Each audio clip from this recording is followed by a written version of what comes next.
نحمدہ ونصلی ونسلم علی سیدنا و مولانا محمد رسولہ النبی الامین المکین الحنین الکریم الرؤوف الرحیم اما بعد بسم اللہ الرحمن الرحیم۔ معزز سامعین و ناظرین، الحمدللہ تعالی ہم اللہ جل مجدہ کی توفیق سے تصوف اور تعلیمات صوفیہ کے موضوع پر ایک سلسلہ وار گفتگو کرتے چلے آ رہے ہیں۔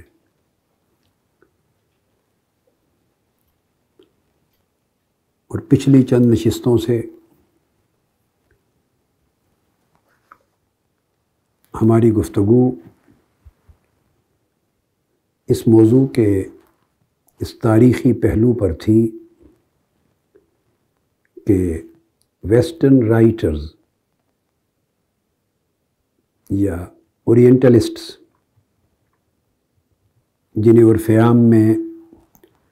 عربی اور اردو میں مستشرقین کہا جاتا ہے، انہیں یہ مغالطہ کیسے لاحق ہوا اور کب لاحق ہوا اور کیوں لاحق ہوا کہ تصوف کو اسلام کی سرزمین میں ایک عجمی پودا ہے، یا تصوف کی نشو و نما اور ارتقاء ساری ایران میں ہوئی۔ اس موضوع پر پچھلی چند نشستوں میں گفتگو کر کے میں نے اس کے بنیادی اسباب پہ روشنی ڈالی اور یہ واضح کرنے کی کوشش کی کہ 16ویں صدی عیسوی سے لے کر 20ویں صدی عیسوی کے اوائل تک یا اس کے نصف وسط تک، نصف اول، مغرب سے اور بالخصوص یورپ سے جتنے سیاح، ٹریولرز، ڈپلومیٹس، ریسرچرز اور تاجر، ٹریڈرز، بزنس کے سلسلے میں جتنے لوگ بھی یورپ سے اسلامی دنیا میں گئے، ان کا انکاؤنٹر ان 3-4 صدیوں میں سب سے زیادہ ایران سے ہی ہوا، اور پہلی ان صدیوں میں انہیں ایران کے سوا عرب دنیا میں جانے کا تو سرے سے اتفاق ہی نہیں ہوا۔ جب سے یہ تعلق یورپ کا عالم اسلام سے ٹوٹا تھا صلیبی جنگوں کے بعد، تو اس کے بعد کی کئی صدیوں میں یہ تعلق بحال نہیں ہوا۔ جب بحال ہوا تو ایران کے ساتھ تعلقات استوار ہو گئے، ان کا جانا آنا ایران میں بنا، اور ان لوگوں نے 2-3 صدیوں میں اپنے وزٹس کے دوران جو کچھ نوٹس وہاں سے لیے، اپنے سفروں کے ریکارڈز بنائے، سفر نامے مرتب کیے، اپنی معلومات کے لیے کتابیں مرتب کی، کئی والیومز کی، وہ ان معلومات پر مشتمل تھیں جو انہوں نے ایران کے وزٹس یا ایران کے قیام کے دوران اکٹھی کی، وہی آ کے یورپ کی مختلف زبانوں میں پبلش ہوئی۔ نتیجتاً اس بیسک لٹریچر کی بنیاد پر پورے یورپ میں اور یورپ کی تصانیف کے ذریعے پھر باقی دنیا میں یہ تأثر پھیلا کہ تصوف ایران کی سرزمین میں اس نے جنم لیا، اور انہوں نے غلطی سے بانی حضرت ابو سعید ابو الخیر کو سمجھا، اور بعد ازاں ایرانی شعراء کو اسٹڈی کیا۔ تو ایران کا مطالعہ انہوں نے میٹا فزکس کے حوالے سے بھی کیا، اور تھیالوجی کے حوالے سے بھی کیا، تصوف کے حوالے سے وہ بھی انہوں نے کیا، مسٹسزم کے حوالے سے، اور موسٹلی ان تینوں موضوعات کو، وہ مسٹسزم کو اور تھیالوجی کو اور فلسفی کو اور میٹا فزکس کو اور تھیوسوفی کو ملا کر اس کو ایک سمجھتے رہے اور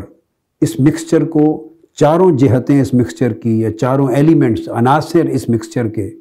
انہوں نے ان کا مطالعہ ایران سے ہی کیا تھا. سو انہوں نے جو کچھ لکھا ایران کے ہی حوالے سے لکھا اور یہ تصور عام ہوا. پچھلی نشست میں نے اپنی گفتگو ختم کی تھی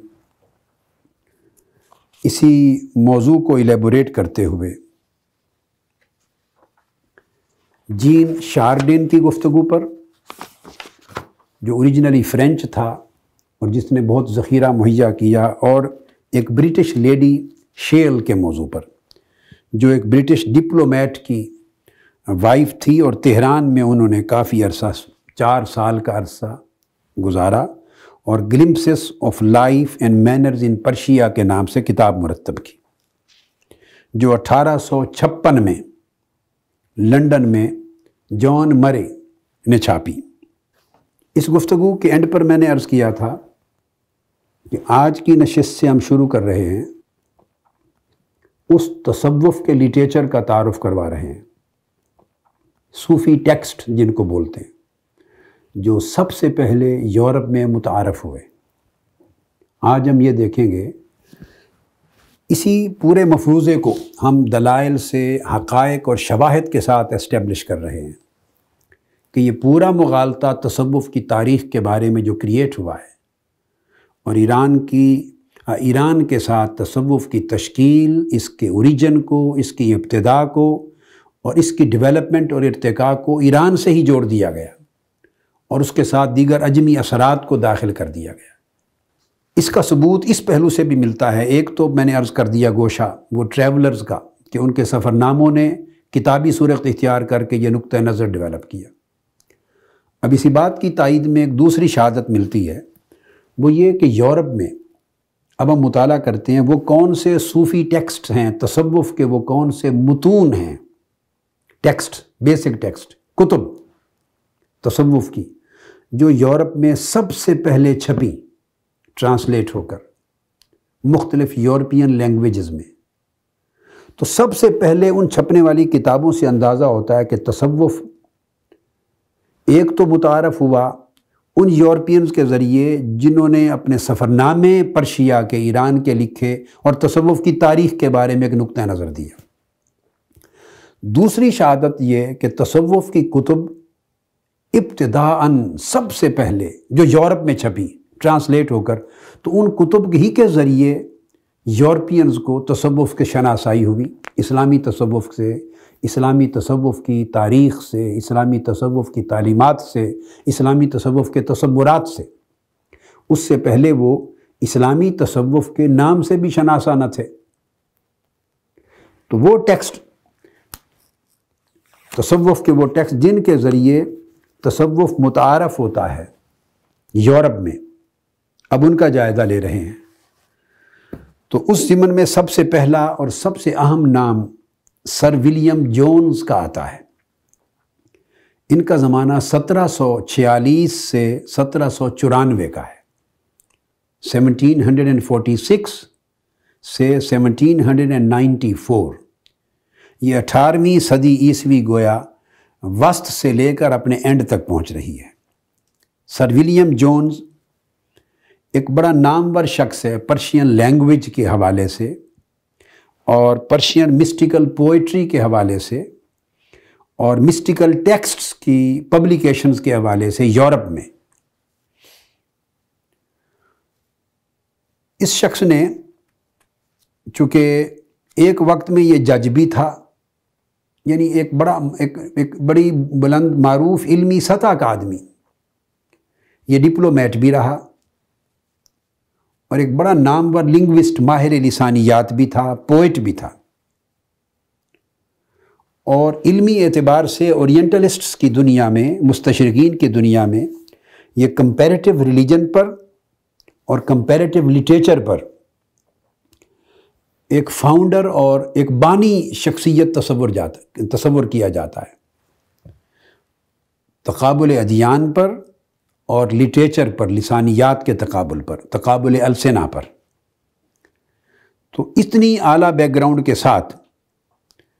اس نے کام کیا انڈین فلسفی پر اور پرشین سٹڈیز پر۔ اب آپ اندازہ کیجئے، اب تک بات ساری ایران کے ساتھ متعلق تھی۔ اس نے جب اپنا کام یورپ میں متعارف کرایا تو اس نے پرشین سٹڈیز کو بھی سامنے رکھا تھا اور اس میں تصوف آیا، اور اس کے ساتھ انڈین فلسفی کو بھی سٹڈی کیا اور اس میں بھی مشترکات کو تلاش کیا، جو کامنیلٹیز تھیں، جو اس کی سمجھ میں سملیرٹیز اور کامنیلٹیز بنی، مماثلات اور مشترکات۔ تو وہ اس کی تحریر میں، اس کی تصنیف میں آگے آئے۔ اور یہ ہسٹورینز یہ کہتے ہیں یہ بات کہ یہ شخص معروف تھا کہ اس کا مین انٹرسٹ ایسٹ اور ویسٹ کو ایسوسیٹ کرنے میں تھا۔ اس کی سٹڈیز کا جو پیکچولیرٹی ہے، جو اس کی نمایاں خصوصیت ہے اس کی سٹڈیز کی، وہ یہ ہے کہ کوئی بھی سبجیکٹ یہ سٹڈی کرتا ہے اور بیان کرتا ہے، اس میں اس کی کوشش ہوتی ہے کہ ایسٹ اور ویسٹ کو جوڑے۔ تو صاف ظاہر ہے جو ایسٹ اور ویسٹ کو ایسوسیٹ کرتا ہے ان میں کامن ویلیوز تلاش کرتا ہے، ان میں کامنیلٹیز کو، سملیرٹیز کو تلاش کرتا ہے، کیا کیا مماثل پہلو ہیں۔ تو جب ایسٹ اور ویسٹ کے تصورات کو موازنے میں یکجا کر کے ایک سملر روٹ، اس کی اوریجن تلاش کرنے کی کوشش کرتا ہے، تو ایسٹرن فلسفیز میں جو مشرق کے اندر جنہوں نے جنم لیا، خواہ وہ اسلام کے فلسفے ہوں اور اسلام کی تعلیمات اور تصورات ہوں، خواہ وہ غیر اسلامی تصورات اور غیر اسلامی تعلیمات اور غیر اسلامی فلسفے ہوں، تو ان میں تو پھر سب سے پہلے یہ مشترک اقدار پیدا کرتا ہے، تلاش کرتا ہے یا پیدا کرتا ہے۔ تو لہٰذا بحیثیت شاعر جب یہ کام کرتا ہے سر ولیم جونز، تو وہ کوئی اپورچونٹی، کوئی موقع خالی نہیں ہونے دیتا ایسٹ اور ویسٹ کو، ایسٹ اور ایسٹ میں اور پھر ایسٹ اور ویسٹ کو جوڑنے میں۔ تو جب فردوسی کو سٹڈی کرتا ہے تو اس کو ہومر کے ساتھ کمپیئر کرتا ہے، جب یہ حافظ شیرازی کو سٹڈی کرتا ہے تو اس کو شیکسپیئر کے ساتھ کمپیئر کرتا ہے، یعنی یہ اس کا ایک مین انٹرسٹ ہے۔ چنانچہ اس نے جب کتابیں لکھی تو بنیادی طور پر جو ٹیکسٹ اس کے ذریعے متعارف ہوئے، انہوں نے یہ تصور فروغ دینے میں ایک کردار ادا کیا۔ اب اسی پیریڈ میں جب یہ کام کر رہا تھا، ایک دوسرا شخص جس کو ایف آر تھولک کہتے ہیں، یہ جرمن سکولر ہے، ایف آر تھولک، یہ ایک دوسرا سکولر ہے جس نے ایکسٹینسولی، بھرپور طریقے سے صوفیزم پر، تصوف پر کام کیا ہے، اور اس کا بہت بڑا نمایاں کام جو تصوف کے موضوع پر یورپ میں چھپا، پہلی کتاب، اس کا نام تھا سوفسمس سیو تھیولوجیکا پرسیکا پینتھیسٹیکا۔ یہ جرمن لینگویج میں اس نے کتاب لکھی جو بعد میں انگلش میں ٹرانسلیٹ ہوئی، اور یہ کتاب سر ولیم جونز کی کتابوں کے ساتھ ہی اس کے میجر ورکس میں چھپی ہے۔ برلن میں یعنی جرمنی میں 1821 میں چھپی، 1821 میں، اور پھر یہ لنڈن نے اس کو چھاپا 1846 میں، 1846 میں، اور کیمبرج نے پھر اس کو چھاپا 1867 میں، 1867 میں۔ پھر الغرض اس کے ترجمے ہوئے انگلش میں۔ تو اس نے جب تصوف کی سٹڈی کی، اس کے لفظ، یہ جو عنوان ہے وہ خود بول رہا ہے، اس نے تصوف کو سٹڈی کیا ایک تھیالوجی کے طور پر، اور پرشین کے تناظر میں سٹڈی کیا اس کو، اور معاذ اللہ اس کو پینتھیزم اور نیو پلیٹونزم اس کے ساتھ کمپیئر کرتے ہوئے اس کی ایک مشترکہ فارم قرار دیا، یہ نام بتا رہا ہے۔ یعنی اس کو تصوف کو اس نے قرار دیا کہ یہ پینتھیزم کا، جو بنیادی طور پہ تو پینتھیزم وحدت الوجود کے لیے یوز ہوتا ہے، مگر یہی کنسیپٹ یونانی فلسفوں میں جو یعنی تعدد الہ کی طرف، تعدد آلہہ، کئی خداؤں کے تصور کی طرف جو فلسفے یعنی لیڈ کرتے تھے، تو وہ پینتھیسٹک فلسفیز ہوتی تھی ساری۔ تو اب پینتھیسٹک فلسفی کو اور یونانی فلسفہ جو نیو پلیٹونزم، جس کو افلاطونیت جدید کہیں گے، یا نو افلاطونیت کا عنوان بھی استعمال کیا جاتا ہے، نو افلاطونیت یا افلاطونیت جدید، یعنی پلیٹو کی فلسفی کی بعد میں نیا ورژن نیو پلیٹونزم، تو اس نے کہا کہ یہ تصوف ان دو چیزوں کا آپس میں مکسچر ہے۔ تو اس کی غلط تعبیر سے تصوف منسوب ہو گیا، یعنی ایک طرح کے متعدد الہوں اور خداؤں پر اعتقاد رکھنے والے، جو آپ سمجھیں کہ مشرکانہ نوعیت کے جو فلسفے ہیں جس میں وحدت اور شرک دونوں مکسڈ ہیں، اس کے ساتھ، اور نیو پلیٹونزم کی شکل میں افلاطونیت کا جو نیا تصور ہے اس کی طرف، تو یونانی فلسفوں کی طرف تصوف منسوب کر دیا۔ اب یہ ایک ایسی دلچسپ تعبیر تھی تصوف کی، چونکہ ویسٹرن ورلڈ تصوف کی اب اصل مصادر تو چھپے نہیں تھے، اصل مخطوطات پڑے تھے جو جا کے اب 20ویں صدی کے نصف ثانی میں چھپنے شروع ہوئے۔ یہ بات تو طے شدہ ہے، تمام اسکالرز نے اس بات کا اعتراف کیا ہے، حتیٰ کہ سب سے بڑا مؤید اور پروموٹر اس آئیڈیالوجی کا جو آخری زمانے میں پروفیسر نکلسن ہے، وہ ان تمام فلسفوں اور اس تھیوریز کو، جس کو ہم باقاعدہ الگ سے اسٹڈی کریں گے نکلسن کو، تو اس نکلسن نے اپنے یہ تمام مفروضات کو پروموٹ کرنے کے باوجود اس بات کا اقرار کیا ہے کہ اصل مصادر عربی کے ماخذ اب تک تباہ نہیں ہوئے، لہٰذا ہم حتمی رائے قائم نہیں کر سکتے، جب وہ تباہ ہوں گے تو شاید ویوز چینج ہو جائیں تصوف کی تاریخ کے بارے میں۔ اتنا ادراک ان لوگوں کو تھا، جس پر زیادہ جرت مندانہ طریقے سے پھر اے جے آربری نے بات کی۔ تو اے جے آربری نے بڑی جرت مندانہ بات کی ہے آ کر، اس نے تو یہاں تک کہہ دیا کہ مغرب نے اور یورپ نے جو مفروضے تصوف اسلامی کی تاریخ کے بارے میں وضع کیے ہیں وہ اس لیے ریلائبل نہیں ہے کہ وہ سب ون سائیڈڈ سٹڈی پر مشتمل ہیں، اور 80 سال کے بعد جب اصل مصادر منظر عام پہ آ چکے ہوں گے تو تب صحیح تاریخ لکھی جا سکے گی۔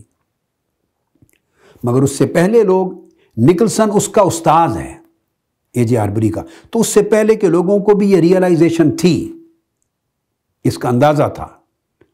مگر بہر صورت جو لوگ لکھ گئے، گولڈ زہر ان کا ایک نامور رائٹرز میں سے تھے، جوزف شیخ نامور رائٹرز میں تھے جنہوں نے بعد کے آنے والے تمام مستشرقین کو متاثر کیا ہے، انفلوئنس کیا ان کو،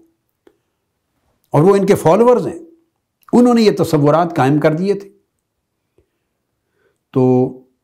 اب انہوں نے یہ لکھ دیا تھا، اور بعد میں اب اس پچھلی صدی کے اواخر میں جب نئے اسکالرز آئے، اورینٹلسٹ، جب حقائق کھلے تو ان میں سے بعضوں نے تنقید بھی کی ہے مناسب طریقے سے ان کی ویوز کے اوپر، اور تنقید اس طرح کی ہے کہ یہ اس وقت میرے پاس کتاب میں کوٹ کر رہا ہوں، جان برٹن کی کتاب ہے تو یہ کتاب این انٹروڈکشن ٹو دا حدیث کے سبجیکٹ پر، مگر کوٹ اس لیے کر رہا ہوں کہ جو کچھ معاملہ انہوں نے اسلامی تصوف کی تاریخ کے ساتھ کیا ہے، بدقسمتی یہ کہ یہ معاملہ اسلام کی ہر سائنس کے ساتھ کیا ہے، ہر شعبہ علم کے ساتھ کیا ہے، قرآن کی تعلیمات کے ساتھ بھی یہی معاملہ کیا، اور حدیث اور سنت کے ساتھ بھی اسی رویے کو اپنایا انہوں نے، اور شریعت اور فقہ اور احکام اسلامی کے بارے میں بھی یہی ویو پوائنٹ، ان کا طریقہ ایک ہی رہا ہے سوچ کا۔ اب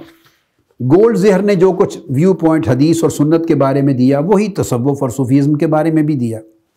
اس پر کمنٹ کرتے ہوئے جان برٹن اپنی اس کتاب این انٹروڈکشن ٹو دا حدیث،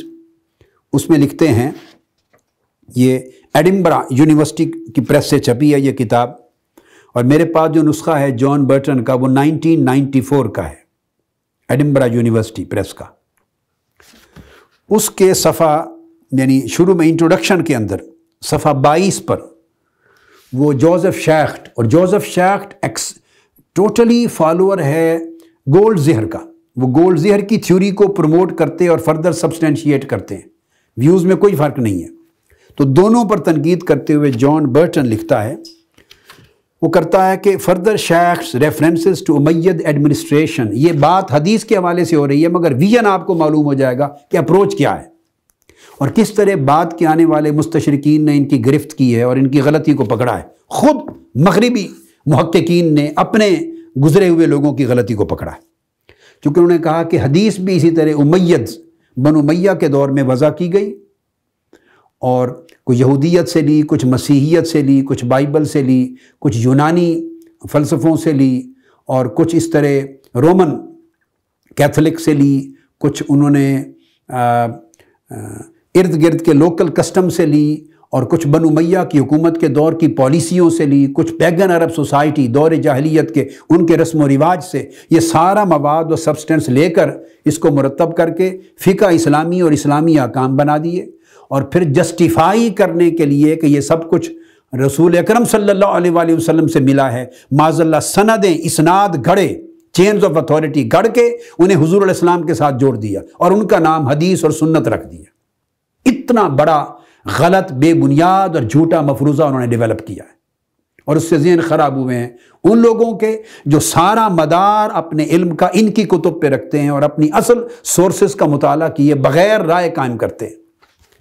اب اس حوالے سے یہ بیان کرتا ہے، شیخs references to Umayyad administrative or to popular practices are always mere blunt assertion. اب بڑے توجہ طلب الفاظ ہیں۔ Not one single instance of such presumptions has been substantiated. All are attended and rightly by perhaps, possibly, probably اور presumably۔ وہ جہاں بھی یہ بیان کرتے ہیں، میں آگے جب ان کی اصل کتابوں پر آؤں گا انشاءاللہ میں دکھاؤں گا آپ کو ان کی عبارات کو بھی، تو وہ کرتے ہیں perhaps ایسے ہوا ہوگا، possibly ایسے ہوا، probably اس طرح واقعہ ہوا، presumably اس طرح ہوا۔ تو یا presumption بیان کریں گے، یا probability بیان کریں گے، یا possibility بیان کریں گے، perhaps کہیں گے، opportunities کریں گے، سارے امکانات کی روشنی میں اپنے پورے ویوز بیان کر دی ہیں، اور وہ خود کہتا ہے کہ ایک سنگل ایویڈنس بھی مہیا نہیں کر سکے اپنی کسی کے کسی ایلیگیشن کو ثابت کرنے کے لیے۔ Note a single evidence is provided to substantiate their allegation. یہی پوزیشن تصوف میں ہے، چونکہ میں پھر آپ کو آگے چند دو تین مین کتب اس کی انشاءاللہ مطالعہ کرواؤں گا آپ کو۔ ابھی میں ہسٹری بتا رہا ہوں، پھر میں دو تین سکولرز کی کتب کا کم سے کم 2 کا مطالعہ کرواؤں گا جو لاسٹ ان کے اینڈ پر ہوئے ہیں، نکلسن کا اور اے جے آربری کا۔ تو یہی بات انہوں نے اس طرح کر دی، بس انہوں نے آپ دیکھتے آئیں گے کہ وہ ایک ویو پوائنٹ دے دیا، اور چونکہ پہلی بار انٹروڈیوس ہو رہا تھا تصوف یورپ میں، اور ان کے پاس نہ مصادر تھے، نہ ماخذ تھے، نہ کمپیئر کرنے کے لیے دلائل تھے، وہ تو 20ویں صدی کے نصف آخر میں جا کے چیزیں آئی ہیں۔ تو پچھلی صدیوں میں کون جانتا تھا؟ جو بھی نقطہ نظر کتابوں میں یورپ میں آ گیا، وہاں سے نقطہ نظر بنتا گیا۔ اس نقطہ نظر نے 2-3 صدیوں کی پروپیگیشن نے انڈو پاک سب کانٹیننٹ کے اہل علم و فکر کو بھی متاثر کیا، اور اسلامی دنیا کے کئی لوگوں کو بھی متاثر کیا جو اس دور میں ہوئے۔ اور اس کے جو آڈینس تھے، ایف آر تھولک ہو یا سر ولیم جونز کے، وہ بڑے رسپیکٹیبل انفلوئنس لوگ تھے، ان کو انفلوئنس کیا، ان کو انفلوئنشل لوگ تھے۔ اب اس کے بعد اسی پیریڈ میں آتا ہے سر گور آؤزلے، اس کا پیریڈ ہے 1770 to 1844، 1770 سے 1844۔ یہ وہ شخص ہے، پہلا امبیسڈر جو بھیجا گیا انگلینڈ سے ایران کی طرف، سر ڈاڈ مور کوٹن جو امبیسڈر تھا چارلس کا، تو اس کی اسسٹنس کے لیے یہ بھیجا گیا، اور یہ پہلا امبیسڈر تھا ایران کی طرف جو انگلینڈ نے بھیجا۔ تو اس نے ایک عرصہ گزارا وہاں، تو اس نے ایران کے ساتھ اس کے آنا جانا رہا، اور اس نے گلستان سعدی کو پرنٹ کروایا، اس کی ٹرانسلیشن کروائی۔ گلستان سعدی سب سے پہلی کتاب فارسی میں پرنٹ ہوئی۔ یہ تصوف کا پہلا تعارف ہوا فارسی زبان میں شاعری کی کتاب سعدی شیرازی کی گلستان، اس کے ذریعے اس نے طبع کروائی۔ اس کے بعد اگلے پیریڈ میں نئے آدمی آئے، ایڈورڈ ہیچ پامر۔ ایڈورڈ ہیچ پامر کا زمانہ 1840 سے 1882 ہے، 1840 to 1882۔ یہ بھی اورینٹل اسکالرشپ میں ایک نمایاں مقام رکھتا ہے، اور خاص طور پہ یہ پائونیئرز میں سے ہے، ان بانیوں میں سے ہے جنہوں نے مغرب میں تصوف کو متعارف کرایا ہے۔ مغرب میں تصوف کو تباہ کروانے، یعنی تصوف کو چھاپنے اور متعارف کرانے کے یہ بانی، یہ 2-3 نام جو گنے ہیں میں نے، یہ بانی کہلاتے ہیں۔ ان سے پہلے جو ٹریولرز آتے تھے ان کے سفر نامے چھپتے تھے اور ان کے ذریعے تصوف کی تاریخ کی خبر ہوتی تھی، غلط یا صحیح۔ اب یہ وہ لوگ ہیں جو آج کوٹ کر رہا ہوں جنہوں نے ایکچولی تصوف کے نام پر پہلی کتب شائع کروائی ہیں۔ تو سب سے پہلی کتب جو صوفیزم کے نام پر، اسلامک صوفیزم کے نام پر، تصوف کے نام پر جو یورپ میں تباہ ہوئی، جن سے تصوف سے شناسائی ہوئی یورپ کو، وہ کتابیں آ رہی ہیں۔ تو گلستان سعدی سے آغاز ہوتا ہے، اور ایڈورڈ ہچ پامر، اس نے پھر تصوف جب ویسٹ میں متعارف کرایا تو ایک میگزین وہ نکالتا تھا اس وقت، ایگل، دا ایگل کے نام سے، کیمبرج میں چھپا کرتا تھا یہ میگزین اس زمانے میں۔ تو دا ایگل میں، کیمبرج کے اس میگزین میں پھر وہ مختلف مضامین، مختلف نظمیں، ایرانی شعراء کے جو صوفی شعراء تصور ہوتے تھے ان کی نظمیں ٹرانسلیٹ کر کے یہ چھاپتے تھے۔ اس طرح کیمبرج کے اس دا ایگل، اس جرنل کے ذریعے تصوف متعارف ہوتا رہا۔ پھر اس کے بعد اس نے فردر اورینٹل مسٹسزم کے اوپر کام کیا اور مختلف چیزیں لکھی اورینٹل مسٹسزم پر، اس کی وہ کتابیں فردر آئیں۔ پھر اس نے فردر مثنوی مولانا روم میں سے کئی نظموں کی ٹرانسلیشن کی، وہ انگلینڈ میں چھپی، مثنوی روم، اور اس کا کافی سارا حصہ چھاپا، اور اس کو پہلی جو نظم ہے مولائے روم کی، اس کو ترجمہ کرتے ہوئے تو اس کو نام دیا سانگ آف دا ریڈ، بانسری کی آواز یا بانسری کا نغمہ۔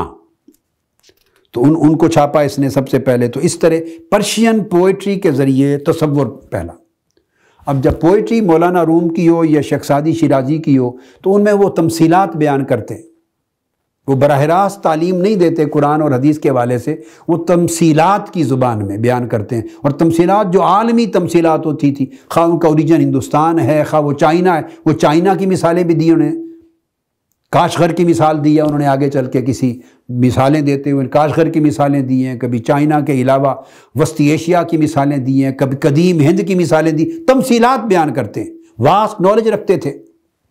اب ان میں چونکہ تذکرے ہندوستان کے اور پوری دنیا کے آتے تھے تو لہٰذا وہ تصوف کو جوڑتے چلے گئے، ہند سے بھی اور چائنا سے بھی اور ایران سے بھی۔ پھر ایک اور کتاب اس عرصے میں جو فردر آئی، اس کے لیے اس کو انٹروڈیوس کرنے والے ای ایچ ونفیلڈ ہیں۔ ای ایچ ونفیلڈ، ان کا زمانہ 1836 سے 1922 ہے۔ اس نے بھی پرشین صوفی پوئٹری پر کافی کام کیا۔ تو ونفیلڈ نے بڑا، اس کا گہرا انٹرسٹ تھا یعنی صوفیزم میں، مگر بہر صورت صوفیزم جب تصوف سے انٹرسٹ ہوتا تو ہوتا ان کا شاعری سے ہی تھا۔ دو باتیں کبھی ذہن میں نہ بھولی ہیں،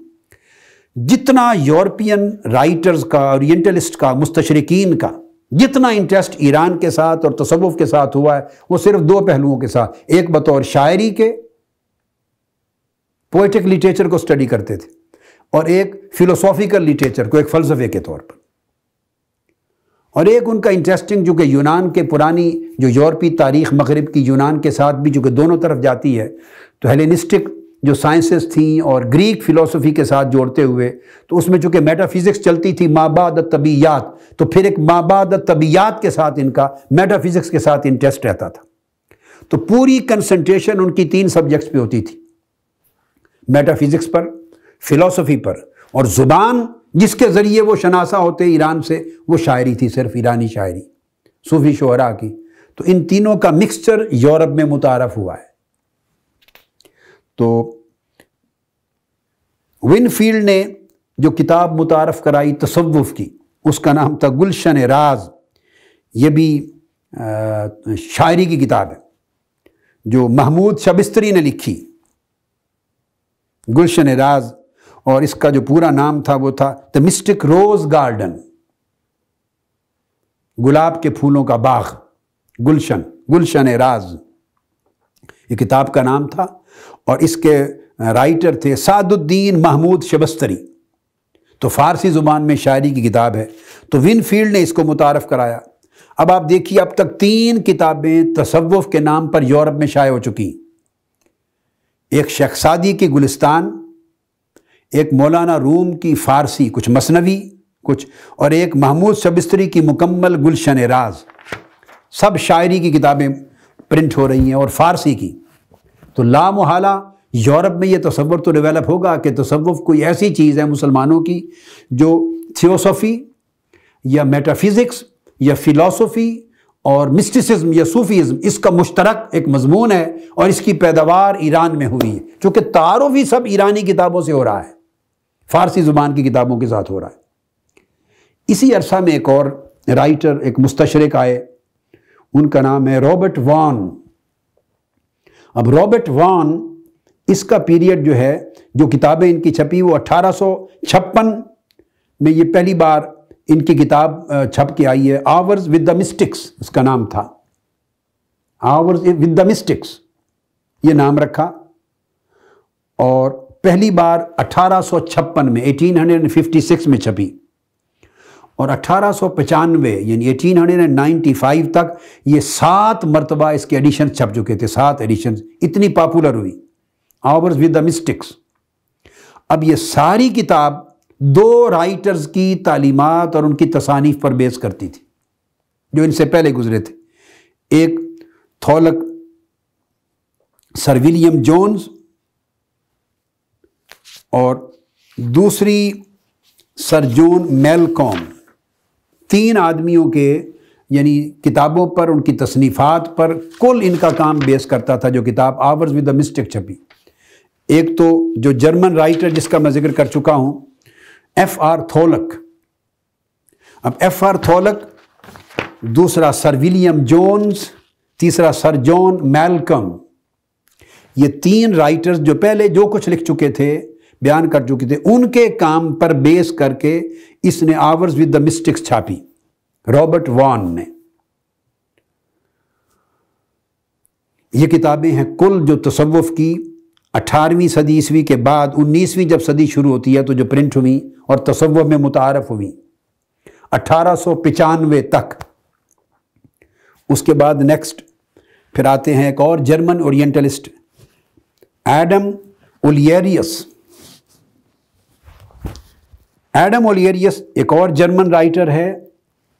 اور یہ ویسٹرن ٹریولر بھی ہے، اور ایران کے نامور فارسی شعراء کو یورپ میں متعارف کرانے کا بہت بڑا سورس ہے۔ پوری یورپین ورلڈ بلکہ ویسٹرن ورلڈ میں اس نے ایرانی فارسی شعراء کو متعارف کرایا اپنی کتابوں کے ذریعے، اور یہ ایران گیا 1633 میں، یہ ہے پہلے زمانے کا مگر جرمن کے، اور یہ اب سبجیکٹ میں لا رہا ہوں، اتنا انفلوئنس ہوا ایرانی شاعری کا یورپ پر کہ بعد ازاں جو یورپ کے رومانٹک پوئٹس تھے، رومانٹک، اب وہ بھی سارے متاثر ہوئے ایرانی شاعری سے، اور ایرانی شاعری میں شعراء نے تصوف کی زبان میں چونکہ بات کی تھی،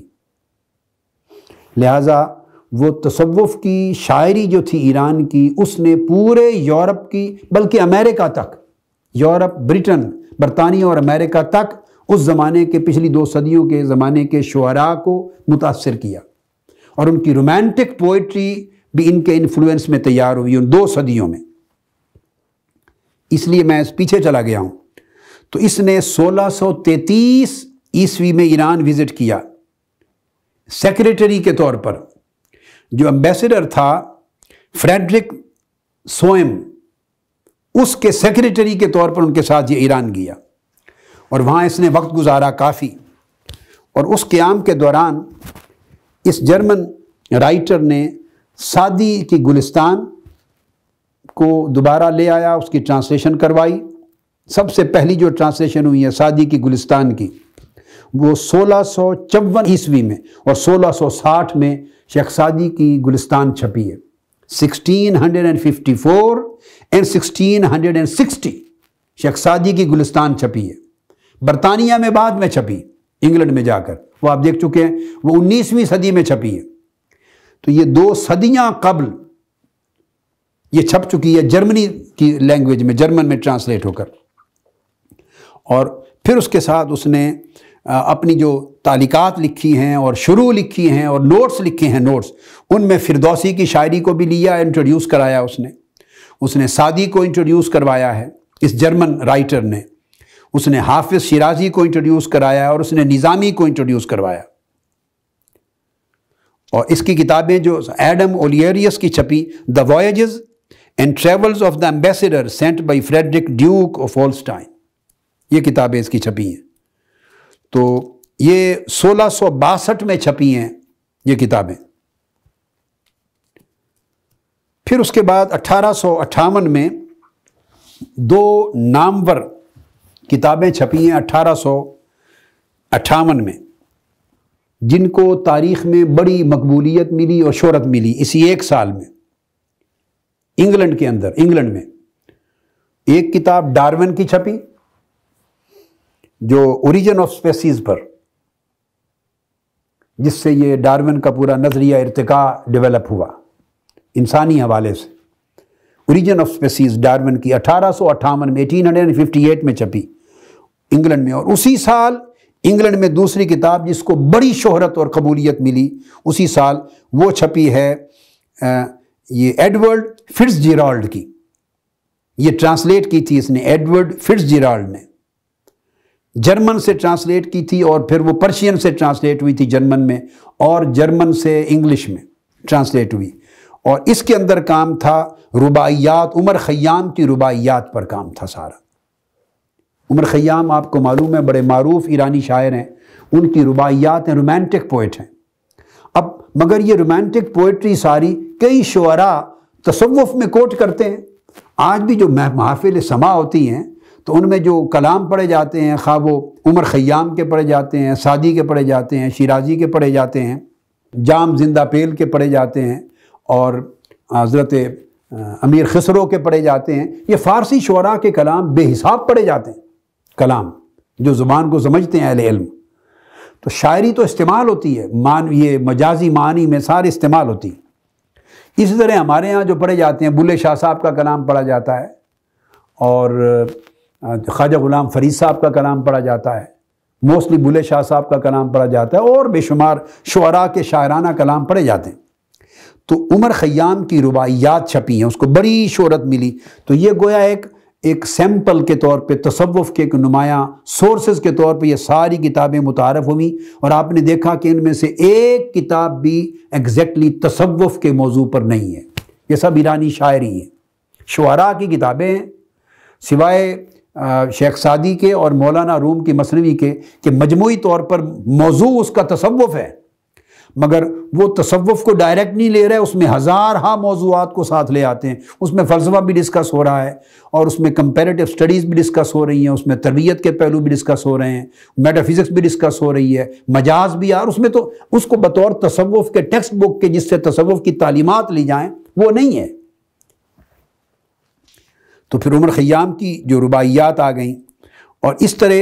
ایک اور کتاب جو اسی پیریڈ میں 1850 میں جس کو بڑی مقبولیت ملی، وہ جامی کی کتاب تھی، مولانا عبد الرحمن جامی کی، جس کو پارلیمنٹ آف برڈز، یہ تو فرید الدین عطار کی منطق الطیر کو چھاپا گیا، منطق الطیر،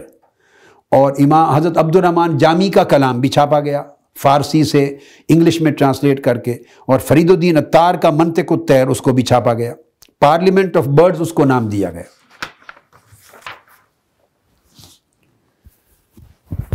یہ فٹز جیرالڈ نے اس کے اپنے ورشن جو چھاپے ہیں وہ شاندار لٹریری ٹرانسلیشنز کر کے انگلش میں، تو اس سے متعارف ہوئی مغربی دنیا۔ اس کے بعد یہ پرشین جو مسٹک پوئٹری ہے، اس کا اثر برٹش شعراء پر بھی ہوا اور جرمن شعراء پر بھی ہوا، حتیٰ کہ آپ حیران ہوں گے کہ ایک آسٹرین ڈپلومیٹ تھا آسٹریا کا، اس نے جوزف وان ہیمر 1774 سے 1856 تک، یہ اس کا زمانہ ہے، 1774 to 1856، اس نے دیوان حافظ پورے کو ٹرانسلیٹ کیا، دیوان حافظ کو 2 والیومز میں یہ چھپا، اور 1812 سے 1813 میں یہ چھپا 2 والیومز میں، اور اس کے ساتھ پھر اس نے یعنی تعلیقات اور تشریحات لکھی اور تعارف کرائے 200 ایرانی شعراء کا تعارف ہوا. 2 والیومز پر ایک ایسی کتاب پہلی بار یورپ میں منظر عام پہ آئی جس میں 200 ایرانی شعراء کا تعارف تھا اور ان کے کلام کے نمونے تھے،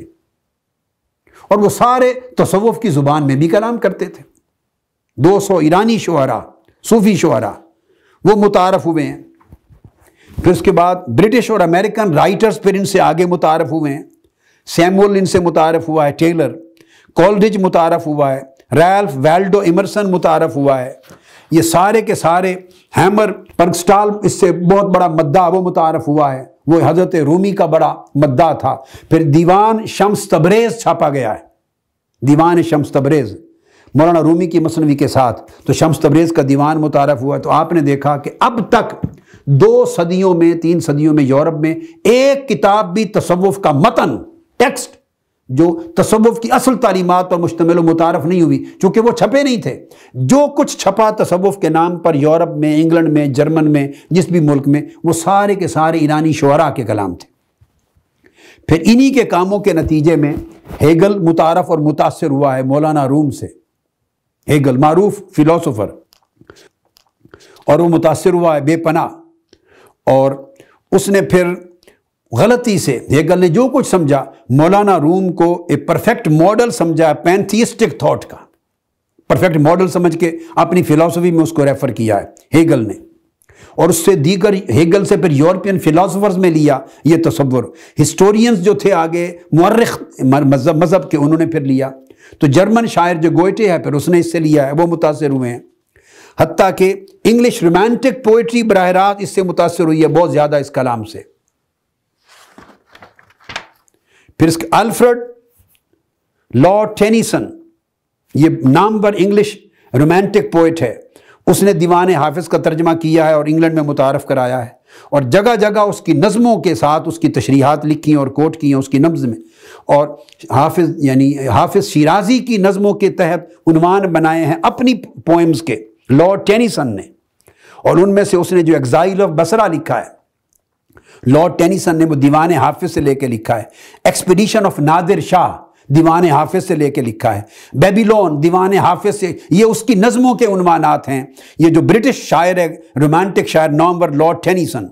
تو اس کا ہے. پھر ایجپٹ لکھا ہے اس نے، پھر پرشیا لکھا ہے. یہ سارے عنوانات جو ہیں اس کی پرشین پوئٹری سے لیے ہوئے جو اپنی نظموں میں. آپ اسے اندازہ کر سکتے ہیں کہ برطانیہ اور ویسٹرن ورلڈ اور یورپ کتنے متاثر ہوئے ہیں، کتنے متاثر ہوئے ہیں ایرانی شعراء سے. اس سے پورا کا پورا فکر اس نے جنم لیا ہے، اور سارا تصوف ایرانی شعراء کے ذریعے مغرب میں اور یورپ میں متعارف ہو گیا کہ شاید یہ پودا اسی سرزمین پہ وجود میں آیا. امریکہ کے شعراء تک بھی یہ سارا اس نے متاثر کیا ہے. پھر relief Waldo Emerson American poet ہے، رومانٹک پوئٹ یونائٹڈ اسٹیٹس کا. اس نے پھر دیوان حافظ کے حوالوں سے اور تمام عمر خیام کے حوالوں سے اپنی شاعری کے ٹائٹل رکھے ہیں. ہنری ڈیوڈ اس نے امریکن پوئٹ ہے، اس نے کیا ہے. ہنری لانگ فیلو اس نے اپنی نظموں کے عنوان یہاں تک سے لیے ہیں. نتھینیل ہاتھورن اس نے اس سے لیے ہیں. والٹ وٹمین اس نے. ان تمام شعراء جو امریکن شعراء ہیں ان ساروں نے ان ایرانی شعراء سے متاثر ہو کے اپنی پوئٹری رومانٹک پوئٹری کو ڈیولپ کیا ہے، اور یہیں سے سوفسٹک اور مسٹیکل پوئٹری کو بھی ڈیولپ کی اور تصوف کے مضمون کو اس سے نکالا ہے. انگلینڈ کے ایک نامور پروفیسر ہیں، حتیٰ کہ وہ لوگ جو بیسیکلی بائی پروفیشن شاعر نہ بھی تھے، سائنٹسٹ تھے یا دیگر شعبوں کے اور دیگر فیکلٹیز کے اسپیشلسٹ تھے، مگر ذوق کے طور پہ شاعری کرتے تھے، وہ بھی متاثر ہوئے ہیں ایران کی شاعری سے. اور انہوں نے پھر ایران کی شاعری سے تصوف کو اخذ کر کے اپنی نظموں کا بنیاد بنایا. انگلینڈ میں معروف ایک شہر ہے south Hampton. South Hampton university کا ایک بڑا نامور پروفیسر ہے C.J.S. کلارک. C.J.S. کلارک یہ بنیادی طور پہ پروفیسر ہے اپلائیڈ میتھمیٹکس کا اور ڈین ہے فیکلٹی آف میتھمیٹیکل سائنسز کا یونیورسٹی آف ساؤتھ ہیمپٹن کا. مگر وہ شاعر بھی ہے شاندار اپنے ذوق کے لیے. تو اس نے اپنی ایک کتاب لکھی تمام شاعری کے، جس میں کمپوز کیا ہے reality through the looking glass, اس کا نام رکھا ہے reality through the looking glass. وہ اس کی کتاب چھپی ہے اور اس کے اندر اس نے جو تمام ڈیٹیل دی ہے اپنی، یہ 1996 میں چھپی ہے یہ کتاب، یہ reality through the looking glass. یہ science and awareness in the post modern world, یہ اس کی کتاب ہے۔ اس کے اندر اس نے جا بجا ایرانی شعراء کو کوٹ کیا، ریفرنس دی ہے، لنڈن میں چھپی ہے 1996 میں 1996، اور آپ اندازہ کریں اس میں مولانا روم کو کوٹ کرتا ہے، اپنی پوری کتاب کو ڈیولپ ڈسکس کر رہا، پورے تھیسس کو اسٹیبلش کیا ایرانی شعراء کے حوالے سے، اس میں مولانا روم کو کوٹ کر رہا ہوں جسٹ ذوق کے لیے۔ تو وہ کہتا ہے the full moon is inside your house. My friends, I go running out into the street. I am in here. Come a voice from the house, but we aren't listening. We are looking up at the sky. My pet nightingale sobs like a drunk in the garden. Ringdoves scatter with small cries, weir, weir. It's midnight. The whole neighborhood is up and out in the street, thinking the cat burglar has come back. The actual thieves, they're too saying out loud, yes, the cat burglar is somewhere in this crowd. No one pays attention. Lo, I am with you always means when you look for God, God is in the look of your eyes, in the thought of looking nearer to you than yourself, or things that have happened to you. There is no need to go outside. Be melting snow. Wash yourself of yourself. A white flower grows in the quietness. Let your tongue become that flower. من و نظموں کی نظمیں translate کرتے ہیں اور استدلال کرتے ہیں۔ یہ تصوف کا وہ تعارف تھا جو پچھلی 3 صدیوں میں یورپ میں ہوا، اور اینڈ تک یہ کتاب جو 1996 کی میں نے کوٹ کی، ہماری موجودہ ٹائم کی، ہمارے زمانے کی، اس کے چھپنے تک آپ نے دیکھا کہ جتنے اورینٹلسٹ لکھتے رہے ہیں پہلی کتابیں، تو میں آپ کہوں گا 50-60 سال کو چھوڑ دیں، پچھلے 1950 سے آنورڈ اس پیریڈ کو چھوڑ دیں، یا کچھ اکا دکا کتابیں اس سے قبل چھوڑ دیں، تو 18ویں صدی عیسوی کے اوائل تک، 19ویں صدی عیسوی کا وسط اول، نصف اول، پہلے 50 سال، پھر 18ویں صدی عیسوی پوری، 19ویں صدی کا 50 برس، 18ویں صدی پوری، 17ویں صدی پوری، 350 سال تک جو لٹریچر یورپ میں متعارف ہوا ہے، تصوف کے تاریخ کے بارے میں جو کچھ لکھا گیا ہے اور جو لٹریچر متعارف ہوا ہے، اور تصوف کے نام پر جو کتابیں یورپ میں چھپی ہیں 350 سال تک، ان میں ایک کتاب بھی تصوف کی ٹیکسٹ بک نہیں ہے، ایک کتاب بھی نہیں۔ تو تاریخ تصوف کی صحیح تعبیر کہاں سے وجود میں آتی، تاریخ تصوف کی صحیح تشریح کہاں سے وجود میں آتی؟ اور یورپین اگر ان کی نیت میں کوئی خرابی تصور نہ بھی کی جائے، این نیک نیتی سے بھی ان کے کام کو دیکھا جائے، تو بڑی بات کلیئر ہے، ان کا انٹرسٹ قرآن میں کہاں ہے؟ کیا انٹرسٹ تھا ان کا قرآن میں اوریجنلی؟ ان کا کیا انٹرسٹ تھا حضور کی نبوت اور رسالت کے فضائل اور مناقب کو سمجھنے میں؟ ان کا کیا انٹرسٹ تھا اسلام کے بنیادی اساسی کمالات کو سمجھنے میں؟ ان کا کیا انٹرسٹ تھا حدیث اور سنت کے مرتبے کو سمجھنے میں؟ ان کا کیا انٹرسٹ تھا اسلام کی فقہ اور احکام شریعت کی روح کو سمجھنے میں؟ ان کا کیا انٹرسٹ؟ ان کے انٹرسٹ بنیادی طور پہ تھے فلسفہ، بعد ازاں سائنس بن گئی تو فلسفہ تھا، میٹا فزکس ان کا انٹرسٹ تھا، اور پوئٹری ان کا انٹرسٹ تھا۔ اور اس تمام چیزوں میں ایز ٹریولر جب سٹڈی کرتے تو وہ کامنیلٹی تلاش کرتے، ایسٹ سے لے کے ویسٹ تک ایک کمپیریٹیو سٹڈی کرتے، دنیا کا کوئی فلسفہ ہوتا مختلف فلسفوں میں مشترکات کو تلاش کرتے، اور ان کا انٹرسٹ ہی بطور شاعر اس زمانے کے تمام شعراء تھے، ان کا انٹرسٹ شعراء کے ساتھ تھا، لٹریچر کے ساتھ تھا، مابعد طبیعاتی فلسفے کے ساتھ تھا، اور ان کا انٹرسٹ ان سبجیکٹس کے ساتھ تھا۔ انہوں نے اسی تناظر میں تصوف کو لیا، اسی تناظر میں تصوف کو سمجھا، اور سارا کا سارا لٹریچر صرف ایرانی شعراء کا پرشیا سے لے کے یورپ میں متعارف کرایا، لیٹن زبان میں وہی چھپا، ایرانی شعراء کا کلام، اسی سے تصوف لیا گیا، اسی سے میٹا فزکس لی گئی، خواجہ سعدی شیرازی سے لی گئی، حافظ شیرازی سے لی گئی، زندہ پیل سے لی گئی، عمر خیام سے لی گئی، منطق الطیر سے لی گئی، تو الغرض اسی سے تصوف کو لیا گیا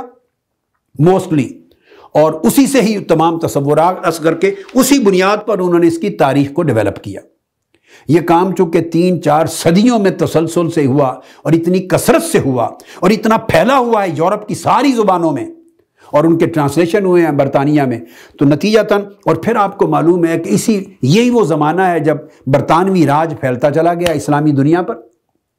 اسی پیریڈ میں 200-250 سال کی حکومت رہی ہے برطانیہ کی ہندوستان پر، اور اسی پیریڈ میں برطانوی حکومت اور اس کے سامراج کی وسعت حکومت رہی ہے پوری عرب دنیا پر۔ یہی وہ زمانہ ہے جب کہتے ہیں کہ برطانیہ کے راج کا سورج کہیں غروب نہیں ہوتا تھا، شرق تا غرب، اور پورا ہندوستان، پاکستان اور عرب اسلامی ممالک، وسطی ایشیا، ہمارا مشرق وسطیٰ، یہ تو سارا برطانیہ کے راج میں تھا۔ تو جو کچھ برطانیہ میں اور یورپ میں ڈیولپ ہوا، کچھ ملک فرانس کے زیر نگیں تھے، یہ تقسیم ہو گئے تھے، خاص جنگ عظیم اول کے بعد اور جنگ عظیم دوم کے بعد کچھ تقسیم ہو گئے، کچھ برطانیہ کے پاس موسٹلی تھے، اور ایران ہمارا خطہ تو سارا کا سارا تھا ہی برطانیہ کے پاس 200-250 سال۔ اسی 200-250 سال میں اس نظریے نے جنم لیا، انہی 200-250 سالوں میں ان سکولرز نے لکھا، انہی 250-300 سالوں میں ایران کے شعراء کے کلام تصوف کے نام پر یورپ کی زبانوں میں چھپے، اسی عرصے میں وہ انگلش میں ٹرانسلیٹ ہوئے، اسی عرصے میں وہ ہندوستان پہنچے تمام افکار، اسی عرصے میں سکولرز کی ٹریولنگ بھی ہوتی تھی، اور یہ فکر ہر طرف عام ہوا۔ اور یہ فکر پھر کوئی 50 سال نہیں ہوا کہ اس کے بعد نئی تحقیق سامنے آ گئی ہو اور وہ فکر بند ہو گیا ہو، نہیں، یہ 300-350 سال تسلسل سے چلتا رہا ہے، 4 صدیوں تک۔ اور اب جا کے جب نئے مصادر، اصل مغاخذ تصور کے عربی کتب کے مسودات سامنے آئیں تو کچھ اندھیرے سے لوگ نکلے ہیں، کچھ خیالات بدلنے شروع ہوئے ہیں۔ اور علامہ اقبال علیہ رحمت کے زمانے تک، پچھلی صدی کے نصف اول کے دور تک یہی تھاٹ پریویل کر رہی تھی۔ اب میں ان مخطوطات پر، اصل مسودات پر، اصل مصادر پر انشاءاللہ آؤں گا آگے کہ وہ کون کون سے تھے جو بعد میں آ گئے، جنہوں نے تصوف کی تاریخ کا رخ جو ہے، جو ذہنوں میں غلط متعین تھا، اس کو موڑ دیا اور اس کی تاریخ کی صحیح تعبیر ہمارے سامنے رکھ دی۔ شاید میں اگر آج سے 100 سال پہلے کے زمانے میں پیدا ہوا ہوتا، 70-80 سال، 100 سال قبل ہوتا، اور نئے اصل تصوف کے اصل مصادر پہ میری نگاہ نہ ہوتی، اصل ماخذ ہمارے زمانے میں، میرے دور میں اس وقت چھپے ہوئے جیسے کہ نہیں تھے، نظر سے نہ گزرے ہوتے، اور کل تاریخ تصوف کے بارے میں پڑھنے کے لیے مواد وہی کچھ ملتا جو یورپ میں چھپا تھا، اور وہ مواد 300-400 سال کے عرصے پر محیط تھا۔ تو صاف ظاہر ہے شاید اتنے وثوق اور یقین سے میں بھی بات اس وقت اگر ہوتا تو نہ کرتا، مگر آج حقائق بدل چکے ہیں، اصل شہادتیں سامنے آ چکی ہیں، اور اصل حقائق اور اصل شہادتوں نے 300-400 سال کا مستشرقین کا مفروضہ رد کر دیا ہے، اس کو غلط ثابت کر دیا ہر باب میں، قرآن کی تعبیر کی تاریخ میں بھی، حدیث اور سنت کی تاریخ کی تعبیر میں بھی، فقہ اور احکام شریعت کی تاریخ کے باب میں بھی، اور تصوف کے باب میں بھی، ہر میدان میں انہوں نے غلط مفروضے قائم کیے تھے، اور اسلام کے ہر کمال کی نفی کرتے ہوئے اس کو گویا مانگے تانگے کا دین بنا دیا تھا۔ کچھ یہودیت سے لیا، کچھ مسیحیت سے لیا، کچھ یونانیت سے لیا، کچھ ہندوستانیت سے لیا، باقی رہا کچھ سارا تربیت اس کی ایران میں ہوئی۔ گویا اسلام کا اپنا کچھ بھی نہیں ہے جو آسمان سے آیا ہو وحی کی صورت میں، جو تاجدار کائنات نے اپنے طور پہ اپنی امت کو عطا کیا ہو، یہ حضور کی حدیث اور سنت کے ذریعے اور صحابہ کرام کے آثار اور تابعین اتباع و تابعین کے ذریعے امت کو ملا ہو، کچھ بھی نہیں اسلام کا۔ اور آپ دیکھیں گے آگے ان تمام کتابوں میں وہ سرے سے کسی جگہ بھی، کسی ایک جگہ ایک حدیث رسول کو بھی کوٹ کرنا گوارا نہیں کرتے، تو تعبیر کیسے بنے گی تاریخ کی؟ وہ مانتے ہی نہیں ہے کہ حدیث رسول کی حدیث ہے اور سنت حضور کی سنت ہے، استغفر اللہ۔ وہ پورے کے پورے لٹریچر کو من گھڑت سمجھتے ہیں، فیبریکیشن سمجھتے ہیں، کنکاکشن سمجھتے ہیں، ایک جگہ صحابہ کرام کے آثار کہیں کوٹ نہیں کرتے، تابعین کے آثار نہیں، اتباع و تابعین کے آثار نہیں۔ تو جو اول قرون اولیٰ کے 200 سال کا زمانہ ہے، جب اس تک ان کی رسائی نہیں ہے، یا ان کا اعتماد ہی نہیں ہے، یا ان سے کنیکشن ہی نہیں ہے، تو ساری تاریخ کی تو بنیاد جو انہوں نے وضع کی تصور کی وہ بے بنیاد ہو گئی، غلط ہو گئی۔ تو آج کی گفتگو میں اس تاریخی مطالعہ پر ختم کرتا ہوں۔ اگلی نشست سے انشاءاللہ تعالی اب ہم براہ راست کوئی 2-3 کتابیں صرف لیں گے بطور نمونہ ان کی اپنی، ان کی میں ترتیب سے سٹڈی کراؤں گا تاکہ پتہ چلے کہ اس غلط مفروضے کی بنیاد رکھتے ہوئے انہوں نے دلائل کیا دیے۔ اب ان کے دلائل بھی کو تو لینا چاہیے نا، انہوں نے دلائل کیا دیے، انہوں نے ویوز کیا دیے، اور اس کے ساتھ ایویڈنسز ان کے پاس کیا تھیں یا کیا دی نہیں، انشاءاللہ اس کا پھر تجزیاتی مطالعہ کریں گے۔ وما علینا الا البلاغ۔ شیخ الاسلام ڈاکٹر محمد طاہر القادری کے آفیشیل یوٹیوب چینل کو سبسکرائب کریں اور بیل آئیکن کلک کریں۔